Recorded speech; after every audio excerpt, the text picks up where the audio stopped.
research project founded by NERC and SF. We are also part of this as INGV, and named the Central Apennines under a new microscope. It's very, timing project focusing on development of high resolution data and then their comparative use in physics-based forecast models.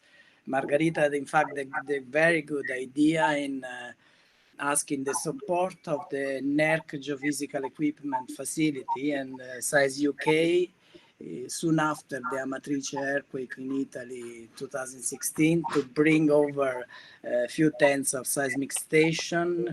And so together with the INGV permanent and temporary ones allowed us probably to generate one of the largest catalog for seismic sequences with higher resolution, definitely for normal faulting earthquakes. So we are she's currently leading this project, trying to see the impact of high resolution earthquake catalogs on these forecast models and monitoring and decision making workflows. Today she will talk about advances on physics-based earthquake forecasts. So Margarita, take the floor. I think you have about until 1 hour. It's okay. Then we will have a discussion. So go ahead. Thank you, Margarita. Okay, so thanks, Chris, Laura, Massimo, for the invitation. Just before I start, I would like to say that the results presented today are intended to give a bird's eye view of what physics-based forecasting nowadays is about.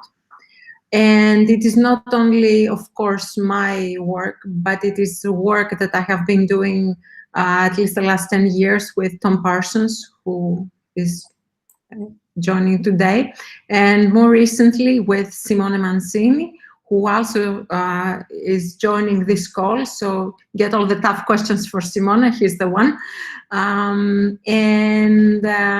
So while I'm presenting, if you have a pressing question about something which is not clear in a graph, please go ahead and interrupt me. Or else, if it is some general question regarding, the discipline or more experimental status of results, please keep the question for the end. I don't think that's very formal, so feel free to interrupt me. So I'm going to turn now to present mode.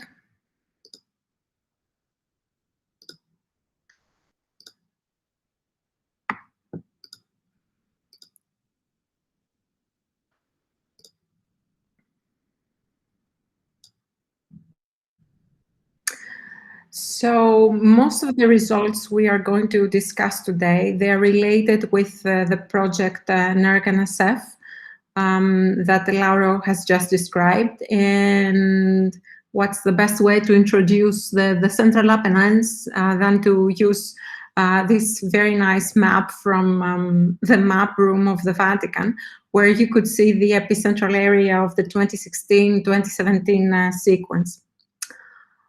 I think for most of us, when we are hearing about physics-based forecasting and stress-based forecast results, our idea of that is dominated by Coulomb stress changes that we have in our mind as the traditional red and blue lobes. That characterize seismicity increases and seismicity decreases, respectively, in a region following a main shock.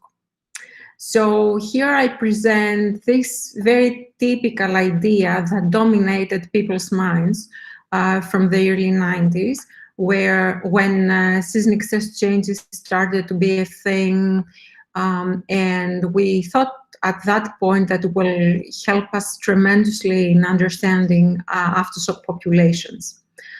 Here the example you see is from the 7.2 El Mayor Cucapa earthquake at the US-Mexico border.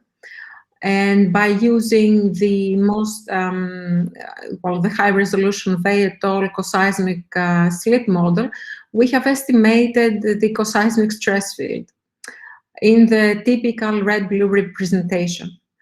You can already observe the typical problems associated with this standard approach, mainly that earthquakes continue to happen in the blue zones. And also here, more analytically, I illustrate that even for the cases where the largest aftershock, the 5.7 Ocotillo aftershock occurs under the stress increase zone, here's the focal mechanism of the observed event. The traditional approaches known as optimally oriented for failure planes, presented here for different friction coefficients, do not actually are within the uncertainty of the observed aftershock plane. So, and these are the two major problems that we encounter with such deterministic stress-based approaches. In order to overcome this problem, working with Tom for quite a few years, we came up with this alternative methodology that instead of using the standard optimal oriented planes, estimates a wide range of what we call stress intensified planes.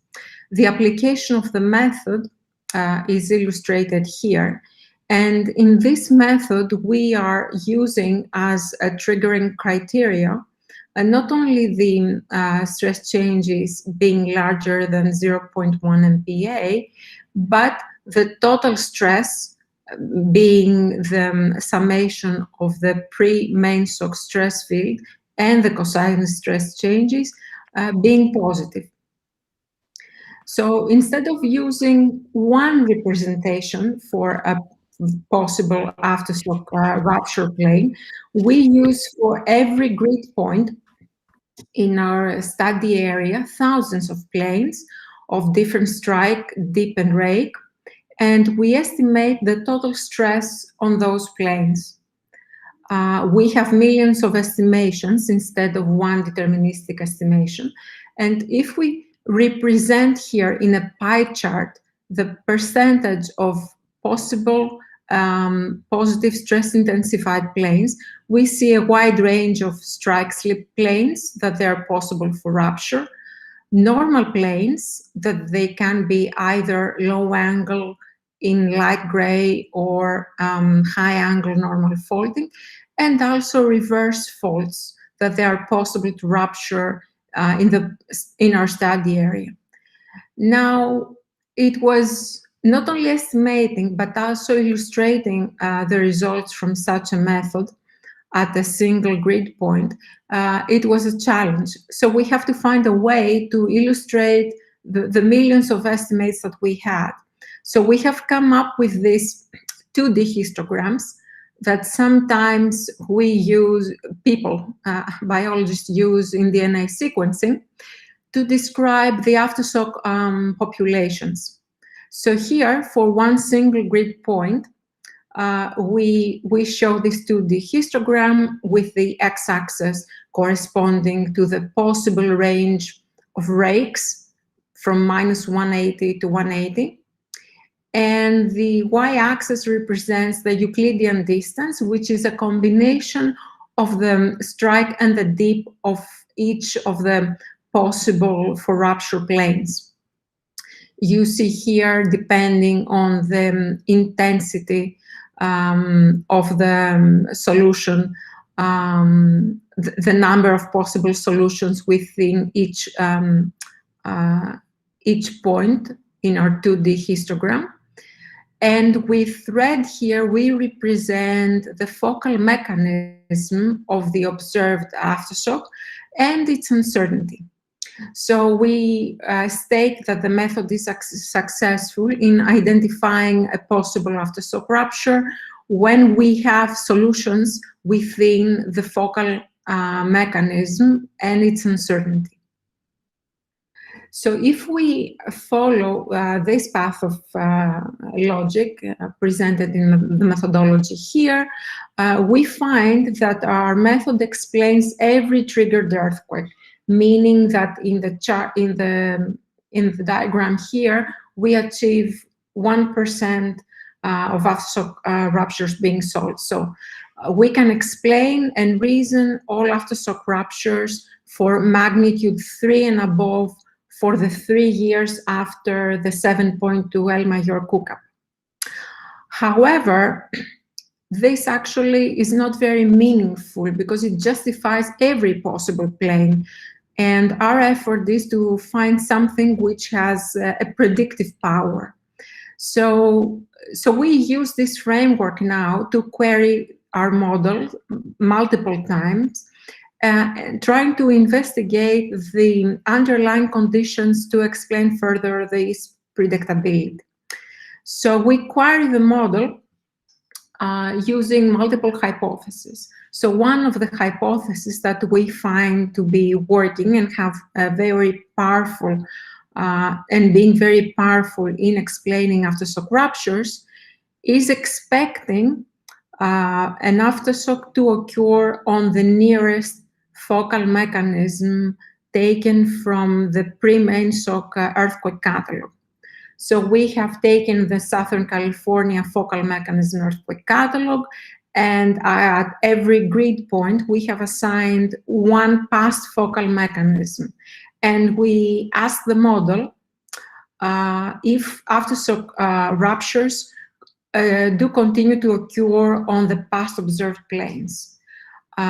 Each of the aftershocks that the model was successful in predicting the rupture planes are presented in this diagram in blue. And here you also observe one solution for one such focal mechanism. In doing this repeatedly, we found that we can explain 89% of the aftershocks. So our method can work under different assumptions, and we have actually done such tests under different assumptions for the pre-existing background stress field, either represented as uniform, meaning that SH max has a uniform orientation over the study area. But also we have used what is available likely for California, the SCEC community stress model, and more particular the CELS model, which does not use earthquake information for resolving the pre-existing SH max. And we have rerun the model. So here I present what the model looks like if we impose a uniform SH max, and we ask the model whether the maximum total stress can explain the aftershock rupture planes. So under this assumption that aftershocks happen on maximum total stress planes, we could only justify 18% of the observed aftershock rupture planes. Now, going from a uniform pre-stress orientation for SH max towards a more heterogeneous SH max representation informed by the CSM shells model, we find that some local increases in model success along the El Mayor Cookup causative fault, but overall we achieve a 27% of model success. So therefore we conclude that an heterogeneous background stress brings some localized success, but still the success rate remains low when we're asking the question if the maximum total stress can reason aftershock ruptures. So we have seen until now a high success for when the model uses past focal mechanisms to inform future ruptures. And we have seen as well very low success rates when we are imposing that only theoretical maximum planes are hosting aftershocks. And lastly, and more interestingly perhaps, I present the 3D solution of the standard approach used from the early 90s until now to resolve aftershock ruptures. What is known from King et al. 1994 work for Lander sequence as optimally oriented planes. Here you see the OOP, the optimally oriented plane success rate for the same study area. And you also see here in an illustration how far the possible solution space in blue for optimally oriented planes is from the observed focal mechanism of the largest aftershock, the 5.7 of Cotillo. We have quantified the successes of different versions, different flavors of our model over time, which I show here. And what is interesting is that starting from the traditional approach, the optimally oriented planes, we see a success rate around 38 to 40%, which actually increases after the first year of the sequence. We see a low rate when we are imposing our model the question whether aftershocks occur on maximum total stress planes. And we see a constant around 80% success rate when our model, which has a probabilistic representation again of possible rupture planes, is informed by past focal mechanisms. So it was when we were doing this study and seeing the first results, it was when the Amatrice earthquake sequence started. So I think everyone probably knows even better than I about the Central Apennine sequence, but let me just remind you. Margarita. Sorry. Can I ask you a question on the previous slide? Yes, of course. Looking to these results, do you have a measure of the heterogeneity of the prior focal mechanism with respect to the maximum oriented stress? How much heterogeneous are they? So let me just go back, because I think we could use this representation, for example, to see how SH max changes.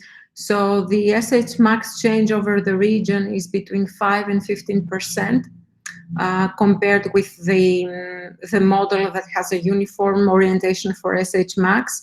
And also, as shown in the previous slide, we also observe in the region a very large, a very diverse past focal mechanism population. So where we had normal, reverse, or strike slip during the sequence, we observed also strike, normal, and reverse on the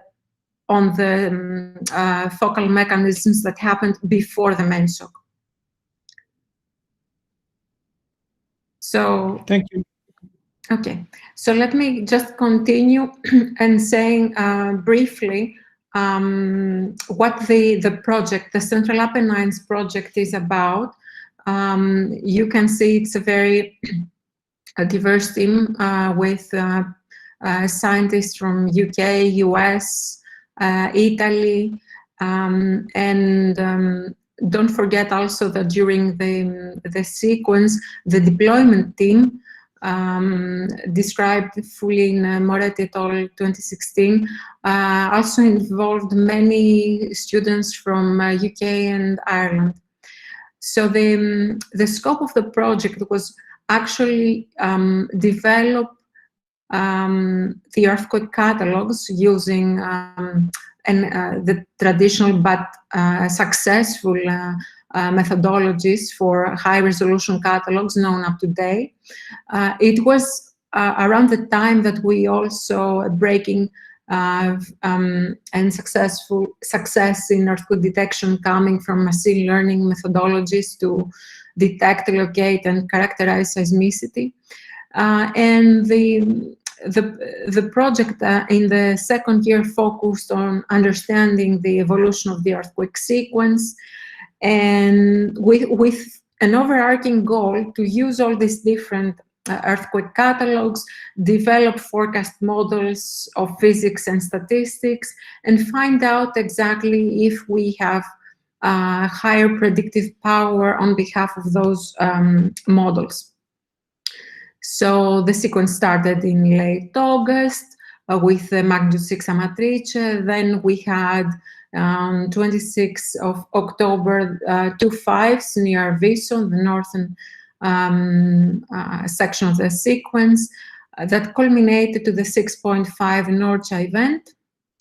And then after 3 months, the seismicity shifted to the south near Campatosto village with 4 events greater than 5 within few hours. So let's see now what are the new findings and how we went about model development and validation of forecast models. Here I show briefly some results for which you have heard, I think it was last month, from Greg Barroza. It is now a paper published in the new SSA journal, the Seismic Record, by Tan et al. 2021, where is described fully how we get having around 1.4 earthquakes with magnitude above 1.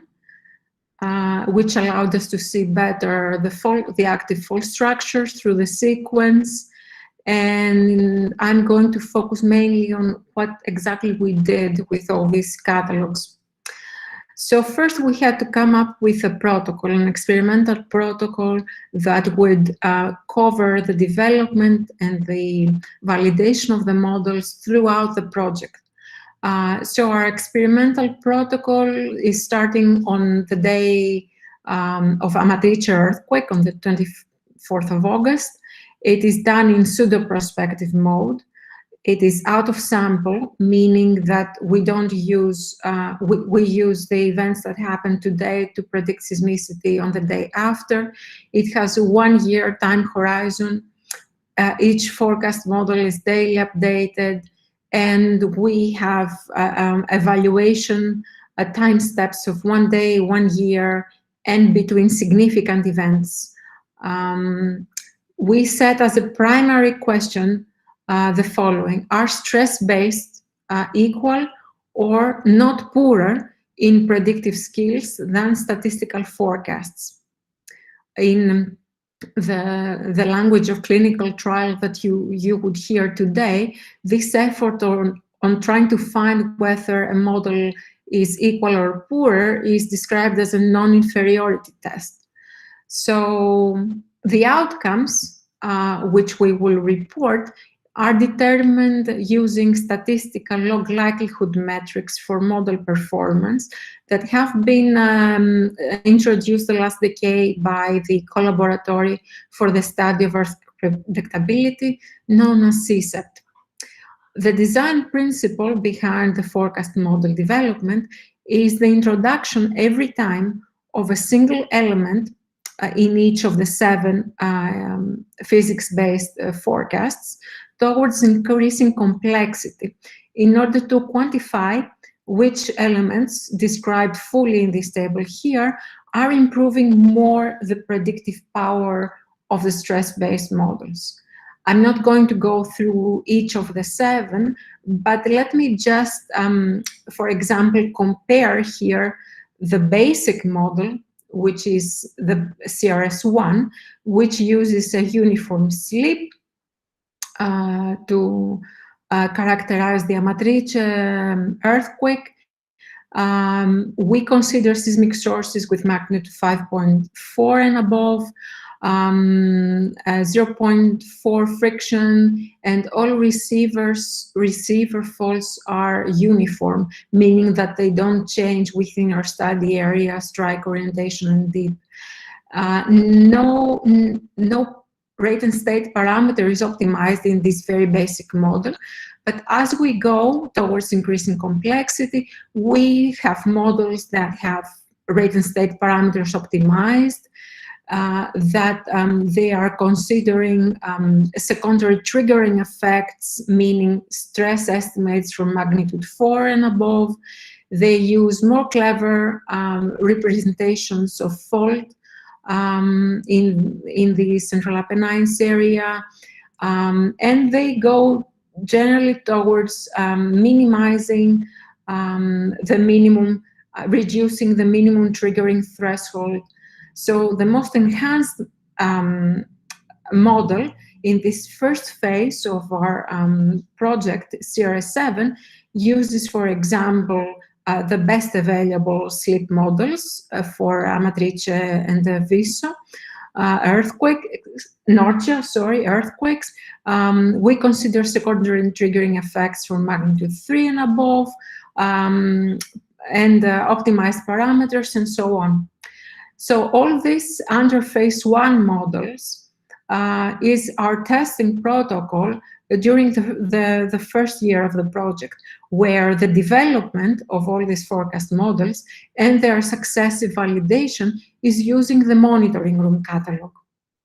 Then we had a phase 2, where we used the monitoring room catalog to develop the models, but used the enhanced high-resolution catalog to evaluate the outcomes using log likelihood metrics. And we are now in phase 3, for which I will show some preliminary only results, where model development and model validation is using different version of enhanced catalogs. As you see, the new catalogs obviously enable the consideration of secondary triggering effects now to more complete thresholds, going down to magnitude 2, and we will also see a model that has that considers stress sources down to magnitude 1. So let's now see visually what these models look like, and more in particular here in this slide, what phase 1 models are looking like. So again, in phase 1, we have development and validation by network catalog. So this is the monitoring room catalog, which we collected every day as the sequence was evolving. Here, you see also different time horizons. You see the basic model, CRS1, which has more simplified real-time information here. For the time interval between Viso to Norcia, these 4 days, and 1 full year of the forecast. So obviously, this is a very challenging, the first one is a very challenging time period for any model. But also it is the time period where we expect forecast models to inform us about the expectation of earthquakes. Here, on the lower part, on the lower panel of this figure, you see for the same time intervals what the best model, forecast model looks like. Obviously, the first thing that is evident from these figures is that the high rate zone, the high rate locations, which are denoted in bright red here, are corresponding closer visually to where seismicity above magnitude 3 occurred within the first year. You see also that the very reduced rates denoted by blue colors forecasted by the basic CRS are improving, and high rates are expected now by the model in the Viso to Norcia example. So all these 4 models correspond. It's Chris. You've been doing such a nice job of showing us the figures that that weren't interfered with by this little floating window, but now this one is. That floating window at the bottom of your screen, can you just click on the hide part of it? Okay. So go away. Oops. Thank you. Here. So, and what I was saying right now was that on the left here, you show different flavors from basic to the most enhanced of physics-based models, whereas on the right, you see the gold standard in modern forecasting times, the model known as epidemic type aftershock sequence. It is a model which has been proven successful in global locations in predicting robustly aftershock sequences. And it is one of our gold standards to evaluate physics-based model performance. So passing from phase 1, which I showed, here is what I already showed you, the basic CRS forecast and the most complex CRS-7 forecast. We pass now to phase 2 and phase 3. In phase 2, here I show in colors the CRS-7 model, but now we have superimposed what we know to be true seismicity as described by enhanced detection and relocated earthquake catalogs. And this phase 2 is important because it actually provides us a measure of how well our preliminary real-time models would have forecasted the expected seismicity if we didn't have at the time any enhanced observations.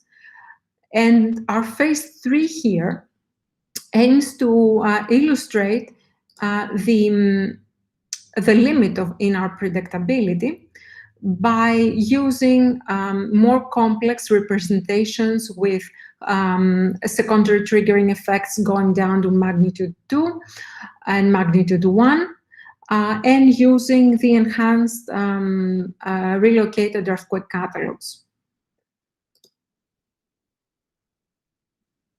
Of course, although visual representation is important in the maps I just presented to you, it is also very important to use statistical metrics that they are standard to evaluate forecast outcomes and draw conclusions based on these relative and absolute performance evaluation metrics. So here you see maps of such spatial consistency checks that we do for forecast models. Simply, I would say that every time you see a green color in one of the locations of the grid, this shows that we have an improved forecast performance when compared to the basic CRS-1 model on behalf of different forecast models every time. So here you see, for example, in phase 1 models, how our spatial consistency maps turn to green, dark green colors denoting better performance when we go from uniform to variable receiver planes, and when we include also in our model secondary triggering effects over the entire study area. Here also you could see those tests comparing two models, the CRS-7 one with secondary triggering effects, using also past focal mechanisms before Amatrice at every location of the grid to estimate rupture planes during the sequence. And we also compare here with a flavor of CRS-7 which does not use focal mechanism, but makes the assumption of isotropic stress changes to resolve coseismic stresses. For example, from such a comparison between using past focal mechanisms or using isotropic sources, we have come closer to understanding the importance in our predictability of having focal mechanisms to use within the sequence. And based on those outcomes, we now, in our project, make an effort to have focal mechanisms estimated down to lower magnitude thresholds to see if we can achieve a better model performance.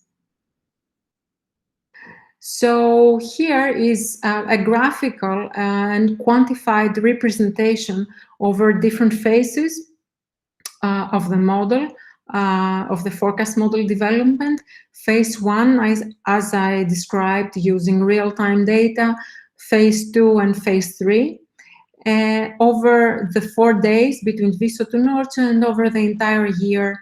And what is important to see here is that every step that we do towards increasing complexity, for example, having here on the third hop past focal mechanisms, or optimizing rate and state parameters, or using the best available source models, have as a result the increasing information gain on behalf of different forecast models when compared against the basic CRS1 model. So here we see, for example, the improvement has reached 10 to the 5 in model performance, denoting that how much better physics-based forecasts are when enhanced features are incorporated. Now, when we implemented those models using the enhanced catalogs, we see that we are reaching a plateau in model performance, and this is something that we go nowadays deeper in understanding. And we are going to see whether it depends on the catalog, or it depends on the way we evaluate forecast models, or maybe it has to do with both. Okay, so one thing, so it was when we started testing how much our forecast models improve using past focal mechanisms, it was just about the time when the 2019 Ridgecrest sequence occurred in Southern California. And obviously Ridgecrest sequence had an advantage, because not only it was obviously a very data-rich sequence from the very beginning, but also we had better catalogs to work with for the pre-main SOC era. So meaning that we could use the Southern California focal mechanism earthquake catalog, and now go down to minimum triggering thresholds of magnitude 2. And also evaluate not only the use of past focal mechanisms, but also the use of evolving focal mechanisms as the sequence was evolving. So here I'm just showing a replication of the experimental protocol that I described for the Apennines, now for the Ridgecrest sequence. So here again on the upper panel, you see the basic real-time model, CRS1,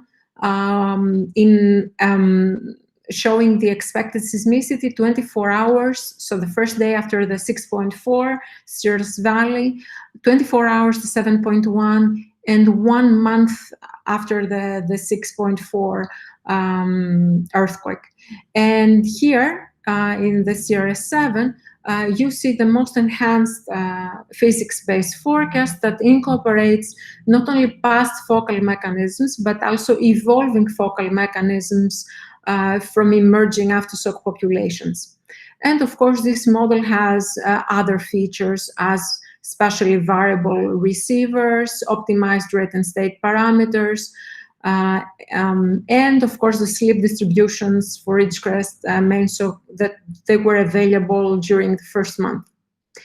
And on the lower end here, our gold standard still the ETAS model, which also presents more isotropic, if you would like, distribution of aftershock rates over the area. Whereas it is evident that physics-based models reproduce also the stress shadows around the Ridgecrest causative plane. So, and this is a difference between ETAS models that exhibit this all positive character, so they are not reproducing any locations of expected rates reduction, whereas physics-based are reproducing the expected, if you like, stress shadow. Here again is the same type of quantification, the information gain of different models when compared against the basic CRS-1 model.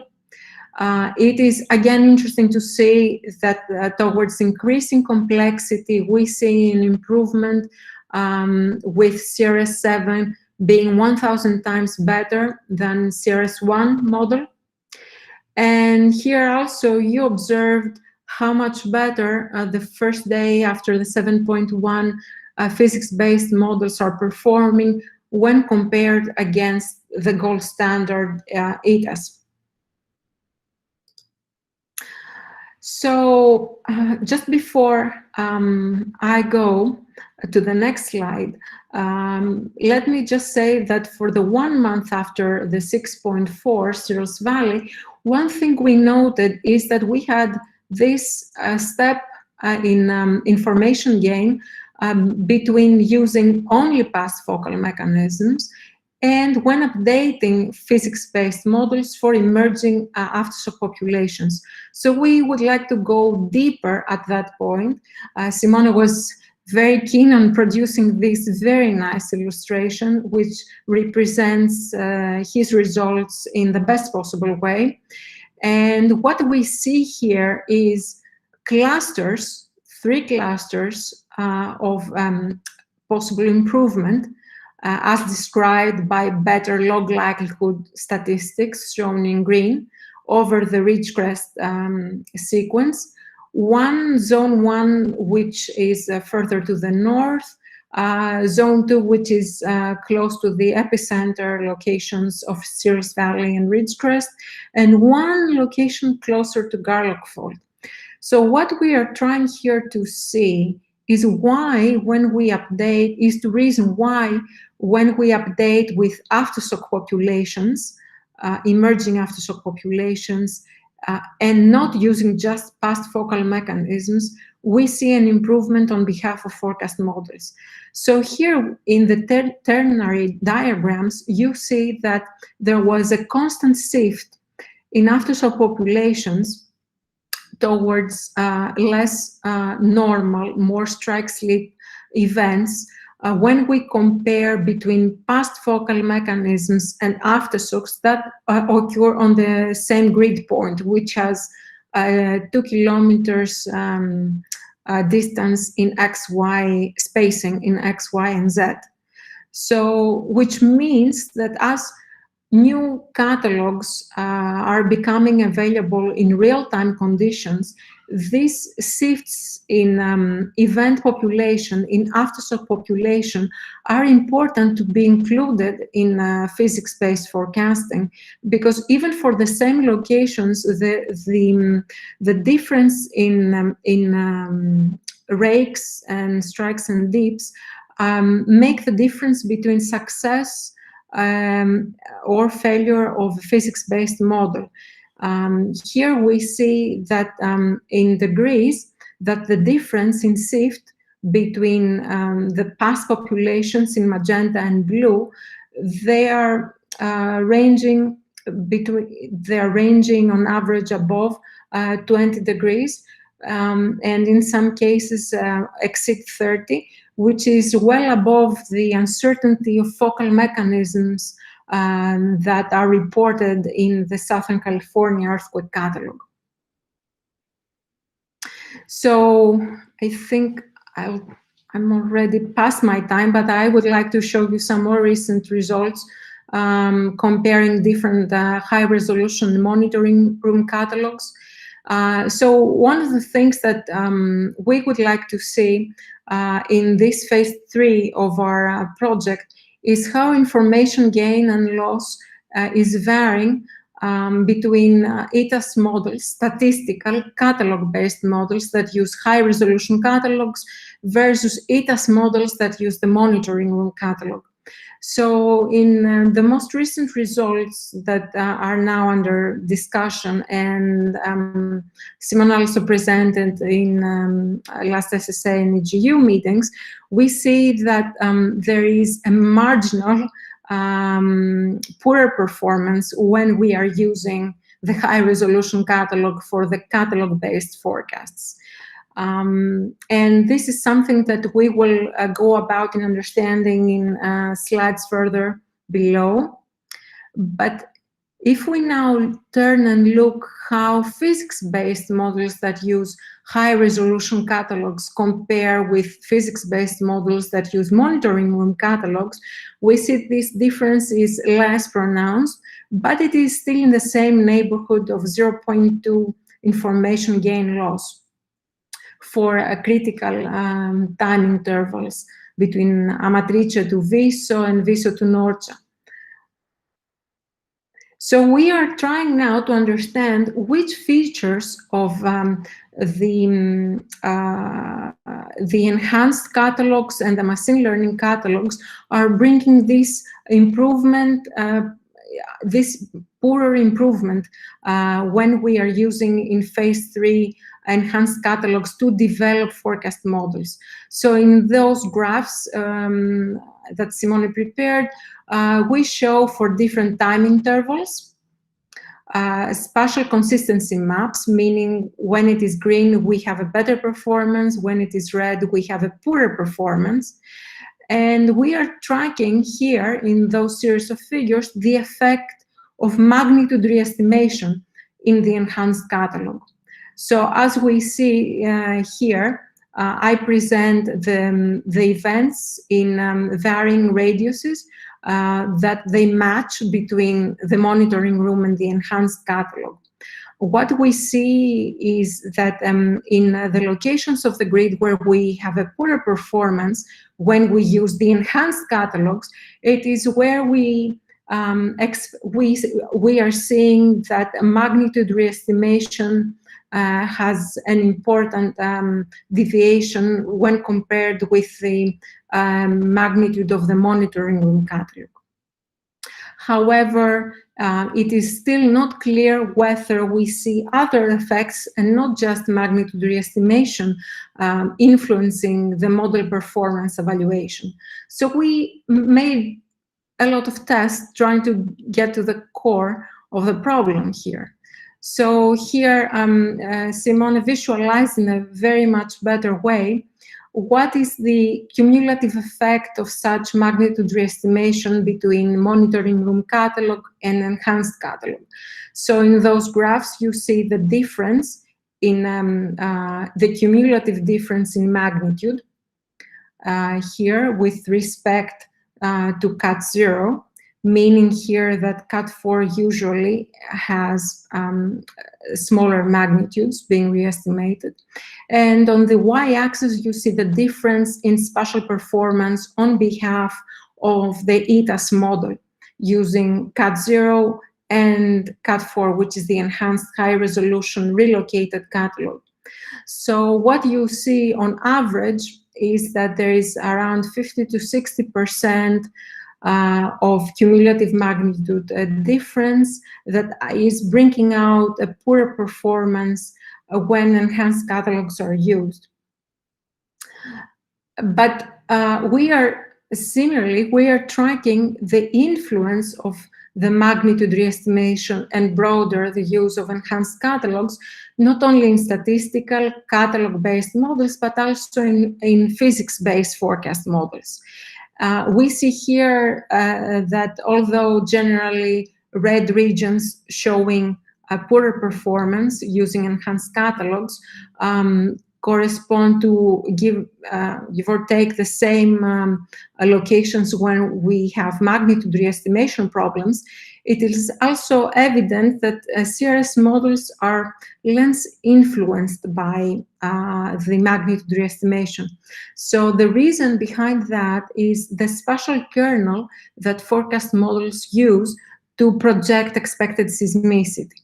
So in statistical catalog-based approaches, the spatial radius is magnitude dependent. So the operator evaluates more magnitude in tracking the spatial radius of expected seismicity, whereas in CRS model, this exponent goes through the estimation of stress changes that also attenuate, as we know, with R cubed, meaning that the effect of magnitude estimation now becomes spatially less pronounced.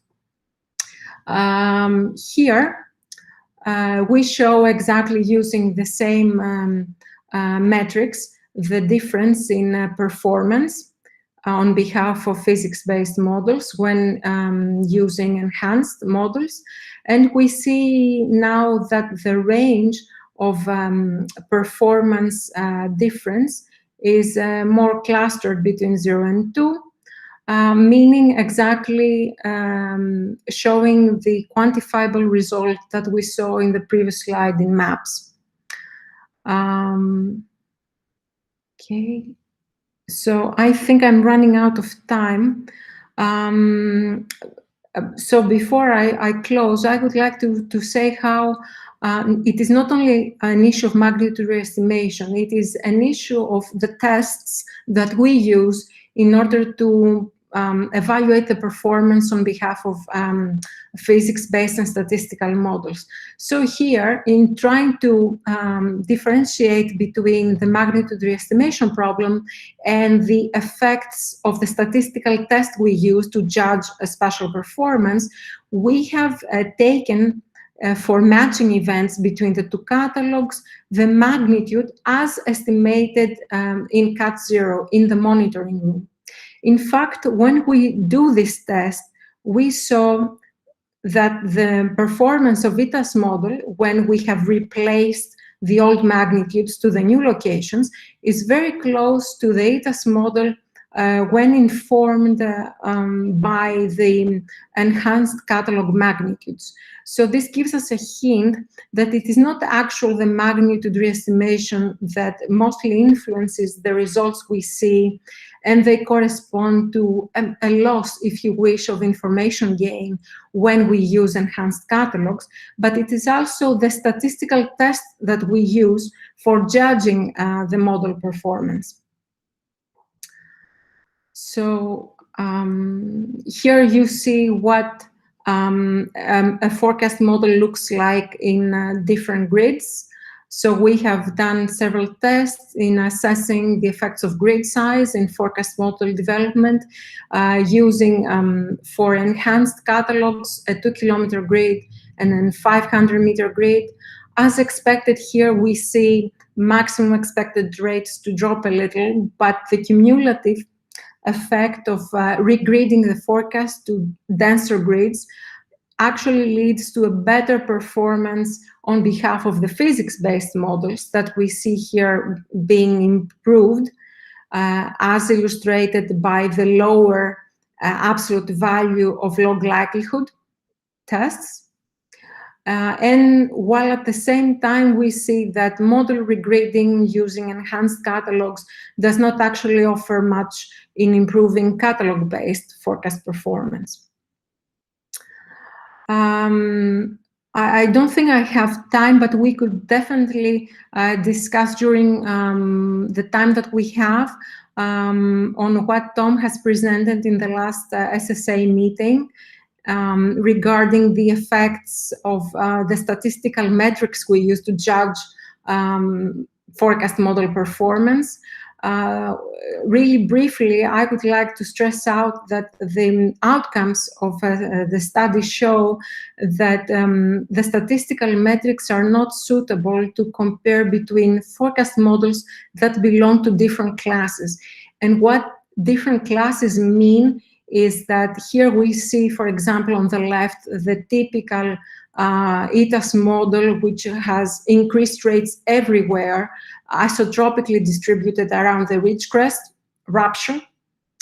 And here you see the forecast map of the stress-based models, that it is not all positive. So it has areas in blue that they are marking as an expected reduction in aftershock rates. So I think I'm going to skip that. There is a very interesting article and research, sorry, by Tom in GRL last year regarding the evaluation of a different test, the receiver operating characteristic test, for judging the spatial consistency between all positive and positive negative forecasts. And so one of the things that we would like to do in the future, being motivated by the research I just showed you, is stack more testable earthquake sequence forecasts as the key to understand how localized conditions trigger aftershocks. Here, this slideshow aims to show why we haven't achieved 100 possible testable sequences, because we require high quality data to do such tests.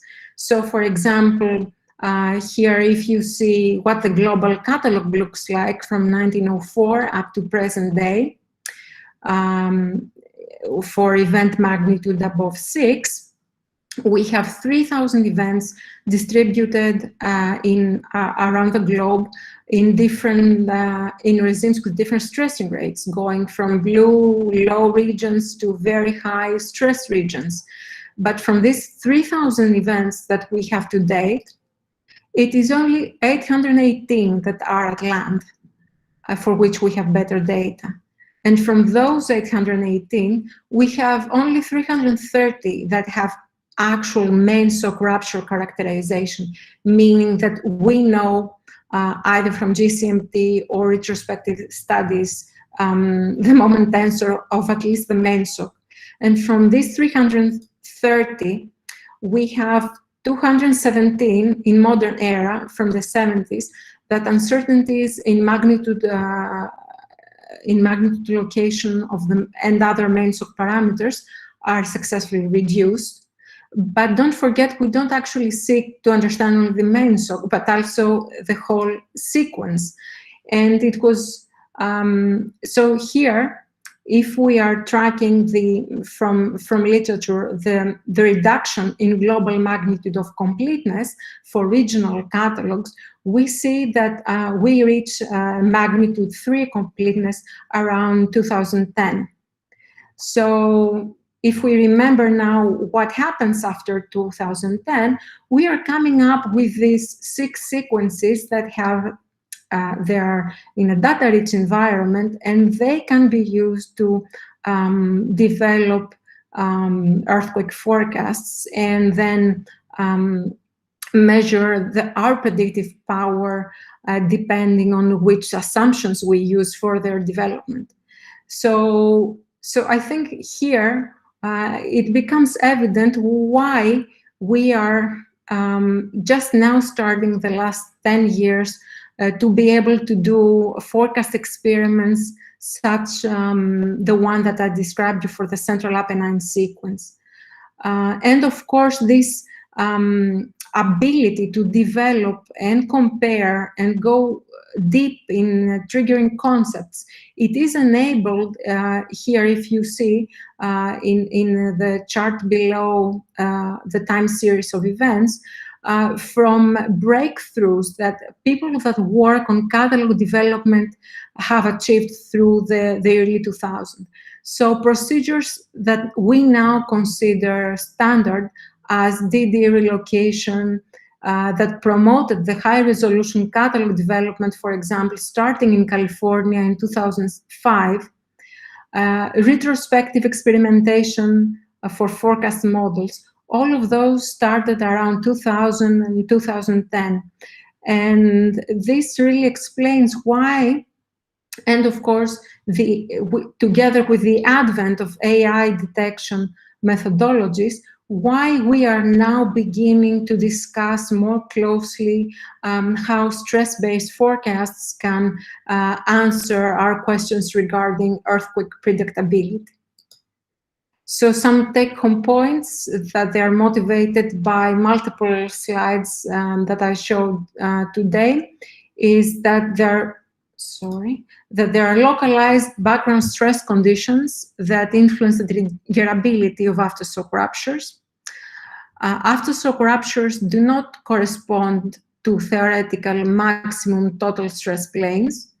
And what helps us more is having representations of past rupture planes as described by pre-main shock focal mechanisms, but also evolving aftershock planes that can be used in forecast models to daily update the model expectation for receiver planes.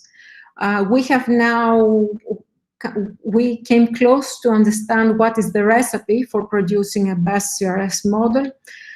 Briefly, I'll say that we need optimized model parameters, small magnitude events that play this double role as both sources and receiver planes, and informing the spatial heterogeneity using pre-existing faults and also emerging aftershock populations. If we do all that, we achieve now physics-based performance to be equal, if not exceeding statistical performance. However, at the same time, I have to say that ETA's models are becoming also more clever. ETA's models now are using fault model information to evolve their spatial kernel.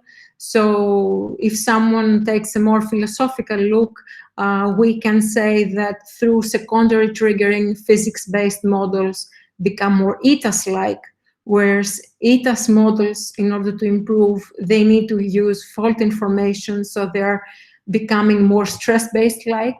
So this is a very interesting crossover that it will probably dominate the research within this project, but also the research on global sequences.